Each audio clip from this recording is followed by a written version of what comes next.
Hello. So in this particular slide, we are going to talk about analytics project lifecycle. So if somebody is working in a data science project or an analytics project, so there are different stages and phases via which that project needs to go, right? So let's start. So there are different stages and phases as we can see on this particular screen and slide. It starts with data acquisition. We have already considered and we have already assumed that we have spoken to our business user and we have got the business problem in our hand, and as a solution we have proposed to the business that this is going to be an analytics project, and so accuracy and so profit would be there if we complete this analytics project, and that would also result in resolution of your problem, right? So as a first step we would need data, because without data we cannot complete any particular project, and if it is a data science project then it is the most important valuable asset in case of analytics or a data science project. So data acquisition is the first step, and there we would ask our business that please supply a sample of our data. Say we would ask the raw data, and we would also consult to different data sources via which we can connect and get these sample data. So we cannot connect with the entire population because the population is something a very big area, and practically it is impossible to have the entire population at our hand to start with a project. So what we do is we can go for a stratified sampling or a random sampling. Stratified sampling or cluster sampling is a more robust approach rather than a random sampling, though random sampling is widely used and most used technique. So as a first step, we'll sample the data, and once we have got the data in our hand, we need to have a little bit of business understanding. If we do not have business understanding, it becomes a little bit difficult to understand the exact problem area and go deep into the problem and then find out the insights and later on do the modeling. So business understanding is a must. So in that case, you need to have a domain knowledge and discussions with the subject matter experts, which are SMEs. Domain knowledge means if you are working on a HR analytics project, you should have an idea about the HR business, how the HR business actually works. If you are working on a finance or banking analytics project, financial analytics project, then you should have a very wide or a very high level understanding and overview of the assets, the liabilities, the income statement, the balance sheet statement, and the and how the entire business flows, the data flows. If you are into credit card department, then you should have the knowledge about the different payment system and how that payment system entirely flows. So that is about the domain knowledge, so that when you look at the data you should have idea about that these are the different features or the variables available in the data and their calculations, and you can relate with them. In case there is a gap, then you can also get into discussions with the SMEs to understand and have more in-depth knowledge of the business, so as to deal with the data with more diligence, right? So business understanding and data understanding goes hand in hand. We can also connect with the business to have a data dictionary in hand, or in case it is not, we can sit with the business to create one for us. That is a data dictionary. So data dictionary will help us understand that these are the different features which we have sampled, and for each of these features we have these calculations and interconnection between different variables. What are the different calculations running behind those variables? So that will give you a brief understanding or in-depth understanding about the data as a whole. And when you club your business understanding along with the data understanding, you will be able to understand the entire project in a much more robust manner. So that is the first layer, which is data acquisition. Along with that, a business understanding and a data understanding.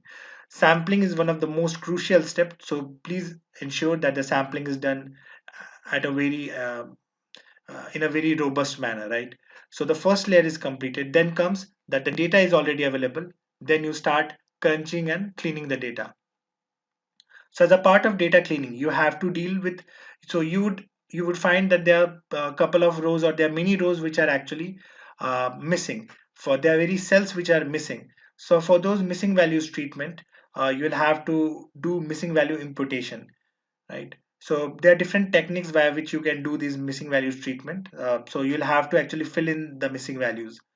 You'll have to do the outliers treatment, because in certain cases outliers are actually appreciated while you are doing fraud detection, while you are actually trigger based analytics system like we have in the banking fraud system. So in those cases, outliers are actually appreciated.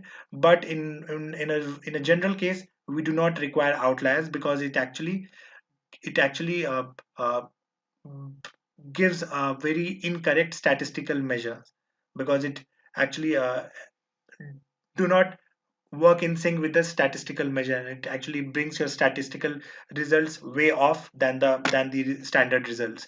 So outliers needs to be removed. So in order to do that, we'll have to find out which are those outliers which can be actually treated, and which can be actually removed. Then you also need to, in some of the algorithms, you have to actually treat the categorical variables. Categorical variables are the non-numerical variables. Like we have, color as one of the variable. We have values for the color as red, blue, green, orange, purple. So you'll have to actually treat those categorical variables and turn those categorical variables into numerical variables. So that is something which is done in most of the algorithms, machine learning algorithms. So those are the data cleaning part. Data visualization is something where you actually go deep into the data to understand uh, the data in more details. Like you can take help of the correlation graphs. Then you can also take help of the scatter plots or box plots to understand the outliers. Correlation and covariance actually will help you in the feature engineering and to understand which are variables are more correlated and which all are more important. So those kind of stuffs. In certain cases, you may also need to change the entire data into log normal curve. So that is data visualization. That those things you can do with the help of the data visualizations. Uh, EDA is another part where you actually go doing the exploratory data analysis and statistical data analysis using different statistical measures like max, min, count, summary, describe, and capping of the data. So all those things. So the second layer, although is the most important layer, and it takes most of the time while you are working on an analytics project, which is data cleaning, data visualization, and EDA. And trust me, all these three steps, which are the fourth, fifth, and sixth stages, which are there visible on the second row, takes most of your time. Once your data is ready, it is all cleaned, it is ready for the modeling. Then you actually understand, then you train the model, and then you test the model. So what you do, you have already got the sample, you split the data into train and test. So a part of the data will be trained on some historical data, and basis that you will get some results. On on the kind of results which you get, you will do some feature engineering, understanding that these are the features which are important, these are the features which are less important. And then you will do some shuffling between the features, and then you will again train your model to judge the accuracy, whether the accuracy has improved or it has actually degraded. So there'll be lot many iterations while you are doing the modeling, and at the same time you are also testing the results on the new data. So that is the modeling part. So once you are happy with the your model and the accuracy has actually very improved, then you actually deploy the model in the production environment, and you start monitoring the performance of the model with the new sets of data, and also scoring of the model also takes place. So there comes the end of your analytics project lifecycle with the all customer acceptance.